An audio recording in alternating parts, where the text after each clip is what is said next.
అని ఒకటి ఉంది. ఇవన్నీ ఆ సూడో కాన్సెప్ట్ అర్థం కావాలంటే ఇదంతా చాలా చక్కగా అర్థం కావాలి. అప్పుడు నేను అసలు చక్కగా వివరిస్తా అసలు ఏం జరుగుతుంది, ఒక యూజర్ని ఎలా డిలీట్ చేస్తాం, డిలీట్ చేయడానికి ఈ అవకాశం ఉందా లేదా, అసలు డిలీట్ చేసిన తర్వాత రికవరీ ఆప్షన్ ఏంది ఉందా లేదా, మళ్ళీ సూడోలోకి వెళ్ళిన తర్వాత అన్నీ వస్తాయి. సరే, ఆ, ఇప్పుడు యాక్చువల్గా మనం రకరకాలుగా యూజర్ని డిలీట్ చేసాం, యూజర్ ఫోల్డర్స్ని కూడా డిలీట్ చేసాం, రైట్. అయితే కొన్ని కొన్ని సందర్భాల్లో మీరు చూడండి ఇక్కడ, ఆ, చూడండి సిడి ఇలా వెళ్ళిపోయిన తర్వాత చూడండి user del, sorry, user add, user add something called KK. Yes, ఒక కేకే అనే యూజర్ని అయ్యాడు. యూజరు అనే వ్యక్తి పూర్తి స్థాయిలో క్రియేట్ అయ్యాడు. కానీ యూజర్ యాడ్ కాకుండా నేను యూజర్ యాడ్ బాను అని ఇస్తా. యూజర్ యాడ్ బాను, అదేంది యూజర్ యాడ్ బాను యూజర్ ఉన్నాడా లేడు కదా, చెక్ చేసుకోండి. Tail etc passwd. So Banu user లేడు, లేకపోతే tail -2 ETC passwd. So no Banu user, Banu user లేడు ఇక్కడ చూసినప్పుడు నేను ఏం చేశాను, సింపుల్గా యూజర్ యాడ్ అని చెప్పేసి బాను యూజర్ కొట్టేశాను. బాను రైట్ అనుకోండి for example, right. So user add Banu అని చెప్పిన వెంటనే మళ్ళీ మనం ఇలా ఇలా టైప్ చేసిన వెంటనే నీకు ఒక వార్నింగ్ మెసేజ్ చూపిస్తుంది, చూసారా? ఏమని చూపిస్తుంది, అయ్యా నువ్వు యూజర్ యాడ్ బాను అని చెప్తున్నావు కరెక్టే, కానీ ఇదిగో వార్నింగ్ ఇస్తుంది నీకు. ఏమని?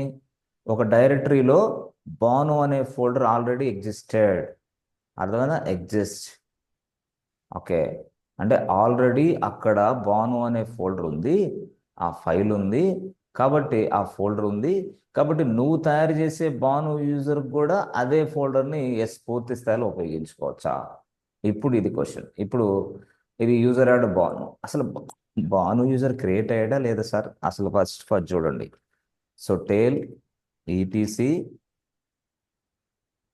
టేల్ ఐఫన్ -2 ఈటీసీ పాస్ట్ రైట్ ఇలా ఉందనుకోండి ఫర్ ఎగ్జాంపుల్. చూసారా? The Banu user has been created, but folder మాత్రం బాను అనే ఉంది. అయ్యో, అంటే ఏంది అది? ఎక్కడున్న డేటా అది? చూడండి మీరు ఒకసారి, ఎక్కడున్న data? CD home LS. Okay, గతంలో బాను ఫోల్డర్ ఉంది కదా, అదే ఫోల్డర్. అంటే లైనెక్స్ ఏం చేస్తుంది అంటే మ్యాచింగ్ చేస్తుంది అనమాట. అంటే మ్యాచింగ్ అంటే ఏంది? లైనెక్స్ ఎప్పుడైనా సరే మనం బాను అనే యూజర్ని తయారు చేయమంటే బాను అనే ఫోల్డర్ను కూడా తయారు చేస్తుంది, మనకు తెలుసు ఎగ్జాక్ట్గా. కానీ మనం ఏం చేసామంటే గతంలో బాను యూజర్ని వరకే డిలీట్ చేసాం, ఫోల్డర్ని అలాగే ఉంచాం. ఇప్పుడు అగైన్ మళ్ళీ మనం యూజర్ యాడ్ బాను అని మనం చేసినప్పుడు అప్పుడు అదే చూపిస్తుంది. ఏమైనా, హే బాబు ఎగ్జిస్టింగ్ ఫోల్డర్ ఆల్రెడీ అవైలబుల్ అంటుంది అది.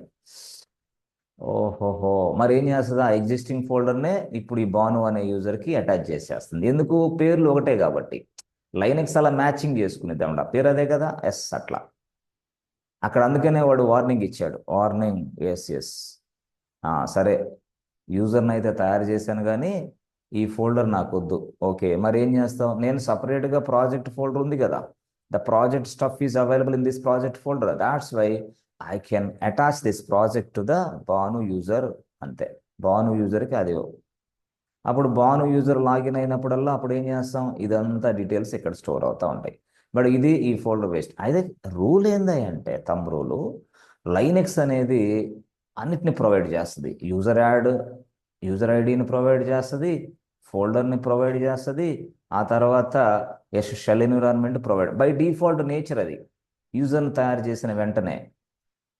కాబట్టి ఇక్కడ ఏం చేస్తున్నాం మనం? దాంతో సంబంధం లేకుండా రియల్ టైంలో మనం ప్రాజెక్ట్ ఫోల్డర్ పనిచేస్తూ ఉంటాం. బట్ నీవు నిన్ను యూజర్గా తయారు చేసేది ఒక వ్యక్తి, నీకు యూజర్గా తయారు చేసేది ఒక వ్యక్తి, నీకు యూజర్ లాగిన్ అవ్వడానికి యాక్సెస్ ఇచ్చేది మరొక వ్యక్తి. అసలు నీకు యూజర్ ఫోల్డర్ తీసి పక్కన పడేసి మరొక ఫోల్డర్ని అటాచ్ చేసేది మరొక వ్యక్తి, ఎస్ఎస్ ప్రాజెక్ట్ ఫోల్డర్ని అసైన్ చేసేది మరొక వ్యక్తి. చేసి అంతా అయిపోయిన తర్వాత మీరు వర్క్ చేస్తూ ఉంటారు.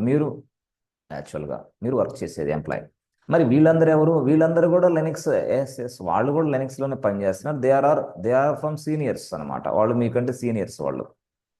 ఏం సార్, నేను కూడా సీనియర్స్ని, I have 4 years of experience, can I get the same work after getting the job? Yes. మీరు లోపలికి వెళ్ళిన తర్వాత మీ హిస్టరీ చూస్తారు, మీ ప్రొఫైల్ చూస్తారు. మీ ప్రొఫైల్లో మీరు వర్క్ చేసింది ఏంటి, మీకు ఈ వర్క్ అంతా వచ్చా లేదా, అంతా వచ్చు కదా, ప్రొసీడ్, మీరే ఈ పని అంతా చేయండి అంటారు, మీకే ఇచ్చేస్తారు. ఆ సీనియర్స్ మరొక వర్క్ అసైన్ చేస్తారు వాళ్ళకి. అట్లా అనమాట కంపెనీలో. మనం లేదు, నేను ఫ్రెషర్గా వెళ్ళాను, నేను ఫ్రెషర్గా వెళ్ళినప్పుడు ఈ వర్క్ నీకు ఇవ్వరు. నో, సీనియర్స్ ఉంటారు కదా, వాళ్ళకి ఇస్తారు. అప్పుడు జూనియర్స్ అయిన మీకు ఇలాంటి వర్క్ అంతా ఇవ్వకుండా సింపుల్ టాస్క్లన్నీ ఇచ్చి పని చేపిస్తూ ఉంటారు. అట్లా అనమాట. ఓకే, ఈ విధంగా మీరు వర్క్ చేస్తూ ఉంటారు. అట్లా 4 years అయితే ఒకలాగా, ఎక్స్పీరియన్స్ ఉంటే ఒకలాగా, ఫ్రెషర్స్ అయితే ఒకలాగా. లేదు సార్, నాకు 4 కాదు 8+ ఉంది, నన్ను ఏం చేస్తారు? నీకు ఇంకొంచెం వేరే టాస్క్లు ఇస్తూ ఉంటారు అనమాట. అట్లా అంటే 4+కి, 8+కి, 2+కి, జూనియర్స్కి. అంటే జూనియర్స్ కంప్లీట్ ఫ్రెషర్ వీళ్ళకి. ఇట్లా డిఫరెంట్ స్థాయిలో డిఫరెంట్ టాస్క్లు ఉంటారు. అయితే ఇప్పుడు నేను చెప్పేది ఏంటంటే, వీళ్ళందరికీ సంబంధించిన టాస్క్ అంతా లైనెక్స్లో, డెవాప్స్లో ఎలా జరుగుతుందో ప్రాసెస్ అంతా మనం ఈ కోర్సులో నేర్చుకోబోతున్నాం. అంతే. Total everything will be covered in this course. So కాబట్టి పెద్ద ప్రాబ్లం ఏమి ఉండదు, రిస్క్ ఉండదు. ఫ్రెషర్గా ఉన్న నీకు, ఎక్స్పీరియన్స్ ఉన్న మీకు అందరికీ ఒకేలాగా క్లాసెస్ అర్థమవుతాయి. కాబట్టి ఫ్రెషర్స్ కూడా ముందుగానే తెలిసిద్ది, మా సీనియర్స్ ఏం చేస్తాడు, దానికి నేనేమి రిప్లై ఇవ్వాలి, ఆన్సర్లు ఏమి, అవన్నీ తెలుస్తాయి. కొన్ని సందర్భాల్లో ఫ్రెషర్గా ఉన్న ఈ వ్యక్తి, ఈ కోర్స్ నేర్చుకున్న వ్యక్తి ఇంత నాలెడ్జ్ ఉంది కాబట్టి ఫాస్ట్గా వేరే కంపెనీకి వెళ్తే వెంటనే మీకు ప్యాకేజ్ పెంచేస్తాడు. ఒక 1 year అట్లా 2 years పెంచి మంచిగా స్కిల్స్ డెవలప్ చేసుకుని బయటకు వెళ్ళొచ్చు. అంతే. మాక్సిమం ఏంటంటే 2 yearsకి మించి వేరే కంపెనీలో ఉండకూడదు. అంతేగాని కంపెనీ అంటే నాకు ఇష్టం, ఈయన దేవుడు, ఈయన భగవంతుడు, ఇవన్నీ సుత్తి మాటలు, మొత్తం వేస్ట్ మనీ. అంతే. నీకు ప్రాజెక్ట్ సరిగా పని చేస్తున్నావా, డబ్బులు ఎక్కువ అడుగు. అంతే. ప్రాజెక్ట్లో ఇంకా ఎక్సలెంట్ ఎక్స్పెక్టేషన్ స్కిల్స్ నీ దగ్గర ఉన్నాయా, మనీ అడుగు. అంతే. లేకపోతే బయటికి వెళ్ళిపో, ఇంకో ప్రాజెక్ట్లో పని చేయి. అంతే. అంతేగాని కంపెనీ అంటే నాకు ఇష్టం, మేనేజర్ మంచివాడు, వాళ్ళు ఈ మంచి అనేది మర్చిపోండి బాస్, ఆడ లేదు, అది అయిపోయింది ఇక. అయిపోయింది అది. అర్థమైందా? అదే మంచి అనుకునే వ్యక్తి నీ గురించి వేరే తెలిసినప్పుడు నిన్ను తీసి టెర్మినేట్ చేసి పక్కన పడేస్తాడు. అప్పుడు ఏం చేస్తావు? జీవితం మొత్తం కోల్పోతావు. కాబట్టి you must be a commercial inside IT industry. కమర్షియల్గా ఉండు. మంచి మానవత్వం, అది ఇది సుత్తి అన్ని పరమ చెత్త డైలాగులు రియల్గా ఎక్కడ? ఐటీలో. ఐటీలో నువ్వు ఒక ఎంప్లాయీవి, నీ స్కిల్స్ ఉపయోగించి ఇక్కడ పని చేస్తున్నావు. నీ స్కిల్స్కి తగ్గట్టుగా డిమాండ్ చేయి. I have this much skills, please provide me this much package. Otherwise వేరే కంపెనీకి వెళ్ళు. ఎందుకంటే కొన్ని లక్షల కంపెనీస్ ఉన్నాయి, ఒకటి కాదు, లక్షలు. అట్లా అలాగ కూడా మనం టార్గెట్ పెట్టుకోవాలి. అంతేగాని చాలామంది తెలిసి తెలియని చిన్న చిన్న పిల్లల్లాగా ఉంటారు IT company. No no no, అట్లా చాలా దెబ్బతింటారు వాళ్ళు. వాళ్ళకి ఎదుగుదల ఉండదు అనమాట. అదొక ప్రాబ్లం. సరే సరే సార్, ఇప్పుడు ఇదేం సార్, యూజర్కే ఇంత టైం పడితే మీరు మిగతాది ఎట్లా చెప్తారు సార్? అదే పరిస్థితి అట్లా ఉంటుంది. సరే, ఇప్పుడు యూజర్స్కి గురించి తెలుసుకున్నారు, యూజర్ డెల్. ఓకే. ఇప్పుడు సరే, ఇప్పుడు భాను ఉన్నాడు, భాను యూజర్ కూడా ఉన్నాడు, రైట్. కొంతమంది, ఒక అతను ఏం చెప్పాడంటే నాకు, అయ్యా యూజర్ డెల్ వాడు, ఓకే, తర్వాత ఎఫ్ వాడు అన్నాడు, ఎఫ్ వాడి భాను అని అన్నాడు. అయ్యో, ఇదేంది ఇది? ఎఫ్ అంటే ఫోర్స్ఫుల్గా యూజర్ని డిలీట్ చేసే పరిస్థితి. మరి భాను అనే యూజరు కరెంట్లీ వర్క్ చేయట్లేదు కదా, మరి ఎఫ్ వాడమంటున్నారు ఏంది మీరు? ఆయన ఆఫ్లైన్లో ఉన్నాడు, అసలు వర్క్ లేదు ఆయన అసలు, not current working user. But why should I use the F option here? ఇప్పుడు ఎఫ్ ఆప్షన్ ఇక్కడ ఉపయోగిస్తే ఏంటి? ఎఫ్తో పాటు నేను వి ఉపయోగిస్తా, వితో పాటు ఆర్ కూడా ఉపయోగిస్తా, ఎఫ్ఈఆర్ అంటున్నా. అయ్యో ఇదేంటి సార్, ఇప్పుడు ఇవన్నీ ఏం జరుగుతాయి? ఇదేంటి ఇది, అసలు ఏం రావట్లేదు అంటే ఇదే తెలుసుకోవాలి. ఇవన్నీ వాళ్ళు అడుగుతారు, అడిగినప్పుడు మీరు ఇది చెప్పాలి. అరే ఒకసారి ఏమో చూసారా, మళ్ళీ ఇంకో టైప్ చేస్తా, యూజర్ డెల్ అంటే ఎర్రర్స్ నోట్ చేసుకోవాలి మనం. యూజర్ డెల్ -f ఆర్ అని బాను అని ఇచ్చాడు. BHA బాను అన్నాడు. FR RF వాడకూడదు. ఏంది వాడు అటైనా ఇటైనా ఏదైతే yes press enter button. RF Banu yes. ఇప్పుడు టేల్ అని రాసి ETC రాసి స్టెబిలిటీ. ఇక్కడ మాత్రం ఎస్ చూసారా 2. ఇక్కడ ఇలా బాను ఉన్నాడా లేడు. Okay okay. అంటే ఇక్కడ మీరు అర్థం చేసుకోవాల్సింది ఏంటంటే కొంతమంది ఏం చేస్తారంటే మిమ్మల్ని టెస్ట్ చేస్తూ ఉంటారు. టెస్టింగ్ అంటే ఏంది? కరెక్టే బాబు. RF అంటే మీరు ఏం చెప్పారు? Forcefully yes possible to delete currently working user and user folder అని చెప్పారు. కరెక్టే, బాగానే ఉంది. యూజర్ అండ్ యూజర్ ఫోల్డర్ అని చెప్పారు, బాగానే ఉంది. యూజర్ ఫోల్డర్ అని చెప్పారు, బాగానే ఉంది. కానీ ఇప్పుడు 5వ ఆప్షన్ అడిగాడు ఆయన ఏమని? అసలు ఆ యూజర్ ఆఫ్లైన్లో ఉన్నాడు, అసలు కరెంట్ వర్కింగ్ యూజరే కాదు, కెన్ ఐ యూజ్ RF అన్నాడు. ఇప్పుడు మీకు ఆన్సర్ వచ్చేసింది. Yes yes you can also use RF. User del RF user name yes. ఇప్పుడు ఈ స్టేట్మెంట్ బట్టి మీరు ఏం చేస్తారు అంటే RF అనేది కరెంట్ వర్కింగ్ యూజర్కి పనిచేస్తుంది, లేదా ఆఫ్లైన్లో ఉన్న యూజర్కి కూడా పనిచేస్తుంది. మరి ఆఫ్లైన్లో యూజర్కి పనిచేసే పని అయితే యూజర్ డెల్ ఎందుకు? వద్దు, అవసరం లేదు, తీసేసేయి. యూజర్ డెల్ -R ఎందుకు? అవసరం లేదు, తీసేసేయి. అన్నీ ఇక్కడే వస్తున్నాయి కదా, ఉపయోగించుకో, నీ ఇష్టం అది. Yes, as your wish. కానీ అలా ఉంది, ఇలా ఉంది ఆప్షన్, అది మీరు గమనించుకోవాలి. అంటే ఇంటర్వ్యూలో ఏం అడుగుతాడంటే, అయ్యా possible to delete the currently working user అన్నావు, కరెక్టే. వాడు పని చేయట్లేదు, it's not working currently. Yes, is outside of the session, right? Can you delete the user by using RF command? Yes, yes, you can also delete the user, but it's not currently working. No problem. Yes, you can delete. So దీన్ని ఇలా చెప్పాలన్నమాట. That means what? Possible to delete currently working or చెప్పండి. Offline. Possible delete offline currently working user.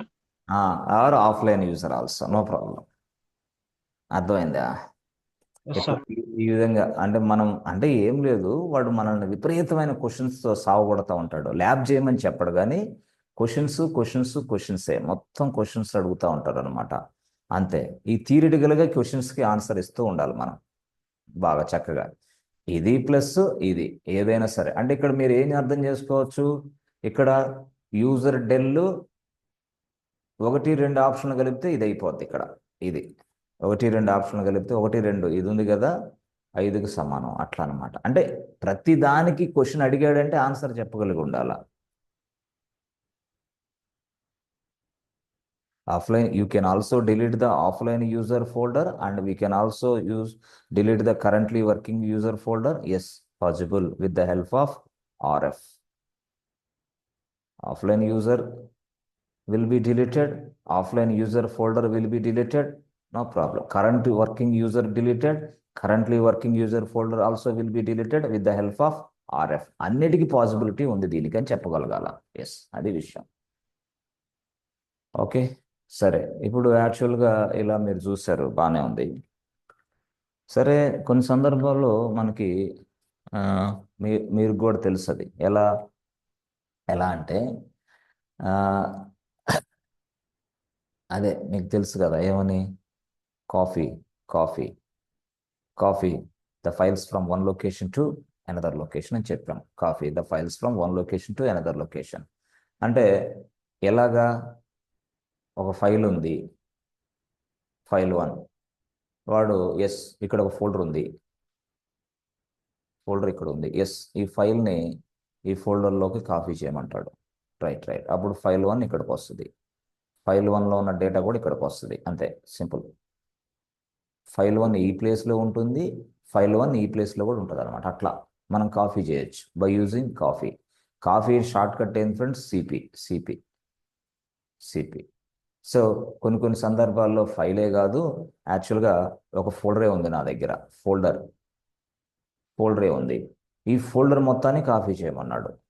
ఏ ఫోల్డర్లోకి? ఈ ఫోల్డర్లోకి. Right. ఈ లొకేషన్లోకే. File 1 ఉందా? ఉంది. ఫోల్డర్ను కూడా copy చేయమన్నాడు. Yes, I can also copy the folder. Yes, ఫోల్డర్ను కూడా కాపీ చేయొచ్చు ఇక్కడికి. అంటే ఫోల్డర్ అయినా ఫైల్ అయినా కాపీ చేయాలంటే సిపి కమాండ్ వాడాలి. With the help of CP command we can able to copy the file and we can able to copy the folder also. ఎక్కడికైనా సరే. అయితే ఫైల్స్ని కాపీ చేయాలంటే ఎలా? సింపుల్. ఫైల్ని కాపీ చేయాలంటే ఎలా? సింపుల్గా ఇప్పుడు సిపి రాసి ఏ ఫైలు? ఫైల్ 1. ఓకే, ఎక్కడికి? ఫోల్డర్ 1. ఫోల్డర్ అంటే ప్రాజెక్ట్ ఫైల్. అదే అంటే ఫైల్ 1 అనేది ప్రాజెక్ట్ అనే ఒక ఫోల్డర్లోకి కాపీ చేయొచ్చు. CP file 1 project. అదేవిధంగా ఇప్పుడు మనం ఒకటి చూద్దాం. సో అయితే సార్ సిపి అంటే ఫైల్ 1 ఫైల్ 2 అని ఆయన చెప్పారు కదా, మరి వాట్ అబౌట్ డైరెక్టరీ అంటే డైరెక్టరీ అంటే ఏంది అసలు యాక్చువల్గా? అంటే ఇట్స్ లైక్ సంథింగ్ కాల్డ్ ఈ ఫైల్ ప్లేస్లో జస్ట్ లైక్ పేమెంట్ ఫోల్డర్ అనేది ఉంది. పేమెంట్ ఫోల్డర్, అది ఫోల్డర్ నేమ్. మరి ఈ పేమెంట్ ఫోల్డర్ మొత్తం ప్రాజెక్ట్ 1లోకి రావాలి. ఇదేంటి? ఇది డైరెక్టరీ. ఈ డైరెక్టరీ ఏ డైరెక్టరీలోకి రావాలి? ప్రాజెక్ట్ 1 అని డైరెక్టరీ. అంటే డైరెక్టరీ టు డైరెక్టరీ. ఓహోహో, అంటే కాపీ ఫైల్ ఫ్రమ్ ఫోల్డర్. అంటే కొన్ని సందర్భాల్లో ఫైల్ అనేది ఫోల్డర్లో కాపీ చేస్తాం. కొన్ని సందర్భాల్లో మనం ఏం చేస్తాం, ఒక ఫోల్డర్ ఉంటుంది, ఆ ఫోల్డర్ మొత్తాన్ని మరొక ఫోల్డర్లో కాపీ చేస్తాం. అంటే రెండు విధాలుగా కాపీ అనేది. ఫైల్ని ఫోల్డర్లోకి కాపీ చేస్తాం, ఫోల్డర్ని ఫోల్డర్లోకి కాపీ చేస్తాం. రెండు విధాలుగా. ఫోల్డర్ అనేది ఏంది? ఒక ప్లేస్, ఒక ప్రదేశం. దేనికి అది? ఫైల్స్ని స్టోర్ చేసుకోవచ్చు అండ్ సంథింగ్ కాల్డ్ ఫోల్డర్స్ని కూడా స్టోర్ చేసుకోవచ్చు, డిఫరెంట్ ఫోల్డర్స్ని కూడా. This is possible with folder option. Folder. Okay. మరి ఇప్పుడు ఇలాంటి కేసులో నేనేం చెప్తానంటే సింపుల్గా ఒక ఫైల్ని కాపీ చేయడం అర్థమైంది. But what about folder? Okay, అంటే ఫోల్డర్లోకి కాపీ చేయాలంటే ఎట్లా సార్? ఏం లేదు, సింపుల్గా ఇందాక మనం ఏం ఉపయోగించాం ఫ్రెండ్స్? ఆర్ ఆప్షన్ ఉపయోగించాం లేదా? ఆర్. సేమ్ వే నువ్వు ఆర్ ఆప్షన్ ఉపయోగించేసుకో డైరెక్ట్గా. CP -R. అర్థమైందా? అర్థం కాలేదు సార్. ఏం లేదమ్మా, చూడండి. ఇప్పుడు సిపి రాసి ఫైల్ 1 రాసి ఫైల్ 1 రాసి కాపీ అంటే సింపుల్గా ఫోల్డర్, అంతే. ఫోల్డర్ 1 అయిపోయింది. ఫైల్ అనేది ఫోల్డర్ 1లో కాపీ అయింది, ఇంతే. First option. రెండో ఆప్షన్ ఏంటంటే సిపి రాసి ఇప్పుడు ఒక ఫోల్డర్ ఫైల్ కాదు, ఫోల్డర్. ఇదే ఫోల్డర్ని ఫోల్డర్ 1లోకి కాపీ చేయాలి. Folder 1 is available in this place. అయితే ఇక్కడ ఫైల్ని కాపీ చేసిన మాదిరిగా కుదరదు ఫోల్డర్ని కాపీ చేయటం. మరి ఏం చేయాలా? -R పెట్టాలి. -R. -R లేకపోతే ఫోల్డర్ కాపీ అవ్వదన్నమాట. అంటే ఎప్పుడైనా సరే ఫోల్డర్ తోటి మనం వర్క్ చేసేటప్పుడు ఖచ్చితంగా -R పెట్టాలి. ఇక్కడ రికర్సివ్ మోడ్లో ఉండాలి. అప్పుడు మాత్రమే ఫోల్డర్ అనేది నెక్స్ట్ ఫోల్డర్లోకి కాపీ అయింది. అంటే whenever you are working with this folder you must specify the -R option, recursive mode only. లేకపోతే ఏమైంది? రిస్క్ స్టార్ట్ అయింది. అట్లా అనమాట. అలాగనమాట. సో ఇది మనం చేయొచ్చు ఈజీగా. డిలీట్ కూడా అంతే. డిలీట్ అంటే ఏంది? ఆర్ఎం అంటే ఏంది? ఫైల్. ఓకే, ఆర్ఎం ఫైల్ 1 అంటే ఫైల్ డిలీట్ అయిపోద్ది. అలా కాకుండా ఆర్ఎం రాసి ఫైల్ అని రాసి కర్లీ బ్రేస్ ఇచ్చి 1.50 అప్పుడు ఏమైంది? 50 ఫైల్స్ డిలీట్ అవుతాయి. అంటే we can also delete multiple files. ఇది ఫైల్ మాత్రమే, అంతే. ఓకే, మరి ఫోల్డర్ని డిలీట్ చేయాలంటే -R రాయాలి. మళ్ళీ ఆర్ఎం రాసి ఫోల్డర్ అంటే ఏంది? -R రాసి ఫోల్డర్ 1 అని రాయాల. ఓకే. అంటే మీరు అర్థం చేసుకోవాల్సింది ఏంటంటే లైనెక్స్ చెప్పింది అనమాట. అయ్యా బాబు, నువ్వు నార్మల్గా ఆర్ఎం రాసి ఫైల్ 1 రాస్తే ఫైల్స్ డిలీట్ అవుతాయి. But whenever you use the folders you must specify the R option recursive method only, recursive. Otherwise it is not possible to delete any file, any folder. అంటే ఫోల్డర్ని copy చేయాలంటే R option ఉపయోగించాలా, ఫోల్డర్ని delete చేయాలంటే R option ఉపయోగించాలా. Sir multiple ఫోల్డర్స్ని delete చేయాలంటే RM రాసి -R రాసి ఫోల్డర్ అని రాయాలి. 1.10 ఫోల్డర్స్ విల్ బి డిలీటెడ్. అయితే సేమ్ ఫోల్డర్ నేమ్స్ ఉంటేనే ఇక్కడ డిలీట్ అయ్యేది, అంతేగాని డిఫరెంట్ ఫోల్డర్ నేమ్స్ ఉంటే డిలీట్ చేయొచ్చు సార్? చేయలేము. ఎందుకు? ప్రాబ్లం అట్లా అనమాట. కాబట్టి డిఫరెంట్ ఫోల్డర్స్ ఉన్నప్పుడు మీరు ఏం ఉపయోగించాలా? ఆర్ఎం రాసి -R రాసి ఫోల్డర్, అంతే అయిపోయింది. Folder 1 will be deleted. Yes, different option. Yes, R specify చేయకపోతే ఏమొస్తుంది సార్?